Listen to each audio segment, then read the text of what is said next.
Dan yang masalah tentang RPP Pesangon, kami menolak keras ya. RPP tentang Pesangon, Alih Daya, dan juga PKWT menolak keras. Kenapa ditolak keras? Dalam kasus Pesangon, dalam Undang-Undang Omnibus Law, Undang-Undang Cipta Kerja nomor 11 tahun 2020, di situ dikatakan, ya kalau ngikutin maunya Omnibus, ya, pemberian nilai pesangon menurut Omnibus ada dua. Pemberian nilai pesangon ada dua. Uang pesangonnya sendiri sesuai masa kerja dan uang penggantian masa kerja atau UPMK. Yang hilang kan uang penggantian hak, UPH itu hilang. Ada dua. Di situ dibahas sesuai ketentuan. Nah, kenapa? Kan kalau berarti sesuai ketentuan tidak lebih, tidak kurang. Itu sesuai ketentuan bahasa undang-undang loh.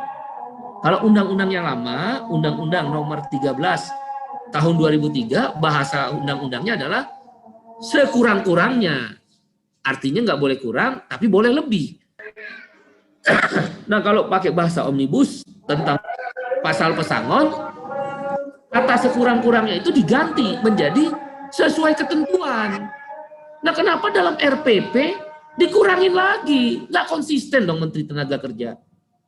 Gimana sih Menteri Tenaga Kerja? Menjilat, tanda petik, quote and quote, mohon maaf kalau dianggap kurang sopan, menjilat ludahnya sendiri. Di undang-undang ditulis sesuai ketentuan. Kenapa di RPP-nya ditulis, misal kalau ada sesuatu yang perusahaan rugi 0,5 kali daripada undang-undang. Udah tahu sesuai ketentuan. Undang-undang Cipta Kerjanya kita tolak bahasa sesuai ketentuan karena kita minta sekurang-kurangnya. Apalagi dikurangin nilainya. Ini dikurangin lagi. Ini apa? Menteri Tenaga Kerja jangan tanda petik lah menjadi corong pengusahanya aja, maunya pengusaha. Oh, pengusaha rugi. Ya rugi kan harus dibuktikan 2 tahun berturut-turut. Dibuka pembukuan keuangan perusahaan. Dan kalaupun pengusaha tidak mampu, bukan karena RPP yang memutuskan, pengadilan niaga. Pengadilan niaga. Kenapa RPP melampaui abuse of power gitu? Menaker ini mengerti nggak para tanda petik pembisik-pembisiknya menjelaskan ini nggak? Kami udah biasa di lapangan tuh dari dulu, kalau ada perusahaan rugi, itu dibawa ke pengadilan niaga, apakah pilot atau bukan pilot. Disitulah nanti hakim kurator memutuskan, melihat undang-undang terkait. Kok di RPP melebihi keputusan pengadilan? Itu yang kita tolak. Semua isi RPP-nya. Karena undang-undang kita tolak. Masih ada proses judicial review. Tunggulah proses judicial review itu sampai selesai. Ya, begitu pula RPP jaminan kehilangan pekerjaan. Di situ dibilang dalam RPP itu ada rekomposisi. Udahlah nggak usah pakai bahasa-bahasa halus. Itu subsidi silang. Diambil sebagian iuran jaminan kecelakaan kerja JKK sekian persen, diambil dari iuran jaminan kematian sekian persen, digabungkan menjadi iuran JKP jaminan kecelakaan kerja. Itu nggak boleh dalam undang-undang BPJS. Subsidi silang tiap antar program itu nggak boleh. Jangan akal-akalan.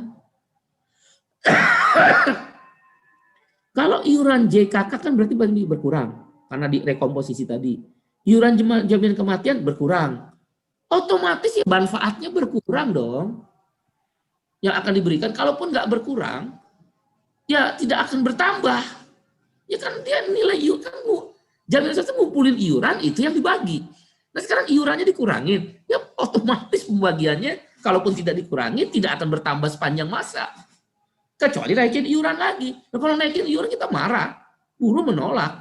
Jangan-jangan hanya RPP 1 tahun 2 tahun pertama aja hanya rekomposisi subsidi silang yang melanggar undang-undang. Jangan-jangan setelah tahun ketiga dinaikin lagi iuran JKK dan JKM. Ah, ini akal-akalan. Ini akal-akalan. Begitu pula yang pemerintah katanya menanggung JKP, mana? Harusnya dari APBN. Memang bahasa indahnya tidak menambah iuran. Tapi mengambil iuran JKK dan JKM ada 2 potensi. Satu ketika JKK JKM yang nanti kurang biayanya dinaikin iurannya. Sama kayak iuran PBI, iuran BPJS Mandiri. Yang kedua potensinya adalah dengan mengambil iuran JKK JKM menjadi rekomposisi di jaminan kehilangan pekerjaan JKP, itu akan menurunkan benefit. Kalaupun nggak nurun, nggak akan ada pertambahan. Kalau dia mau nambah, naikin iuran. Itu yang kita tolak. Jangan akal-akalan lah.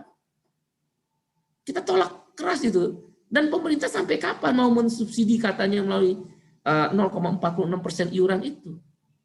Jangan-jangan setelah 3 tahun dihapus. Nggak benar. Dalam jaminan sosial itu kalau kita mau memberikan sesuatu pasti iuran. Atau kalau sumber yang kedua, kalau nggak mau iuran, pajak. Misal Inggris, dia nggak pakai sistem iuran, pajak. Tapi kalau negara-negara Nordik, Swedia, Finlandia, Norwegia, Denmark, dan negara-negara di Nordik itu, atau di Jepang, itu sistem iuran.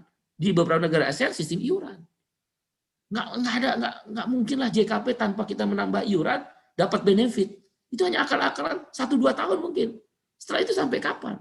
Pasti dinaikin iurannya. Saya yakin JKK dan JKM akan dinaikkan iurannya 2 tahun, 3 tahun ke depan. Sama aja. Seolah-olah JKP nggak ngambil iuran, naikin dari sini. Udah subsidi silang, melanggar lagi Undang-Undang BPJS.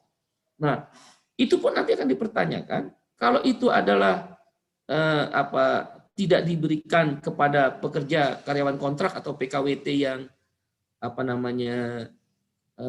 kan diberikan katanya sebelum masa kontraknya habis, ya dia akan diberikan JKP. Itu samanya mengundang pengusaha membuat kontrak pendek 2 bulan, 3 bulan. Pengusaha juga tahu kok nanti JKK-JKM-nya akan dinaikin 2-3 tahun lagi. Gitu loh. Nah ini sekali lagi kami menolak akal-akalan seperti ini.